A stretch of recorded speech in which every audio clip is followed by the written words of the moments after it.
歡迎嚟到妊娠糖尿病先識計劃。我係 Stephanie， 係 God's Love We Deliver 嘅註冊營養師。呢個係模塊6，係妊娠糖尿病教育計劃 Gestational Diabetes Education Program 嘅可選模塊。喺考慮食乜嘢嘅時候，你可以盡情發揮自己嘅創造力。僅僅因為你患有妊娠糖尿病，並唔意味住飯菜就唔能夠美味刺激。你可以定製任何食譜，使其符合你嘅健康需要，考慮調整食材或者份量大小。我哋將會介紹幾種創意，等你嘅頭腦裏面嘅輪子轉動起嚟啦。喺呢個投影片裏面，我哋有一啲早餐範例俾你選擇。提醒一下，朝頭早應該攝入少量嘅碳水化合物。對於低碳水化合物嘅粟米餅或者燕麥等任何預先包裝嘅食物，請查看包裝上嘅營養標示標籤，理解呢啲食物嘅碳水化合物含量，再決定要食幾多。請記住，如果你決定食雞蛋，冇必要確保雞蛋係全熟嘅。西南早餐卷食譜如何製作 ？tasteofhome.com Unsplash 中 Olga Krujewska 拍攝嘅草莓放在白色陶瓷碗中的照片 Unsplash 中的免費食物圖片。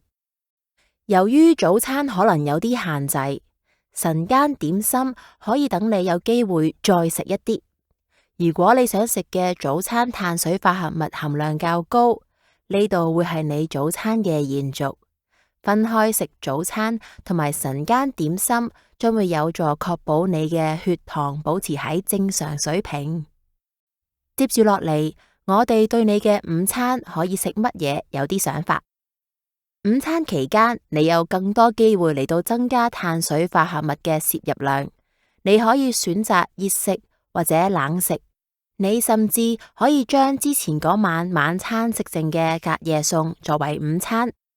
如果你喺度工作，食晚餐嘅隔夜餸可以節省費用。請確保你食嘅任何冷食維持低溫，熱食維持高溫或者充分加熱。請記住，由於懷孕，你患食源性疾病嘅風險會增加嘅。食物需要存放喺或者重新加熱到適當嘅溫度先可以食用。雞肉玉米餅湯冰圖片 Unsplash 中 Dora Cavallo 拍攝嘅照片。為咗滿足你一日嘅營養需求並控制血糖，添加下午點心好重要。你可以選擇任何你喜歡食嘅點心，但係唔好忘記碳水化合物嘅限制啊。晚餐亦有好多選擇，呢個時候你可以決定食傳統食物定係喺餐館買嘢食。希望你盡力確保一日都有攝入蔬菜，但係如果冇嘅話，請令晚餐成為非澱粉類蔬菜真正發揮作用嘅一餐。如果你喺晚飯之後容易感到飢餓，或者有人建議你喺瞓覺之前食啲點心，你可以採用我哋審查過嘅任何選擇，或者提出自己嘅想法。15種適合糖尿病患者嘅晚餐食譜，日常健康。牙買加烤豬里脊肉 Mayo Clinic。你可以前往呢一啲網站，尋找一啲妊娠糖尿病嘅創意食譜。如果你有任何疑問，請同你嘅指定註冊營養師聯絡。你可以透過電話或者電子郵件聯絡你嘅註冊營養師。感謝你查看模塊6妊娠糖尿病膳食計劃。本模塊係 God's Love We Deliver 妊娠糖尿病教育計劃嘅最後一個模塊。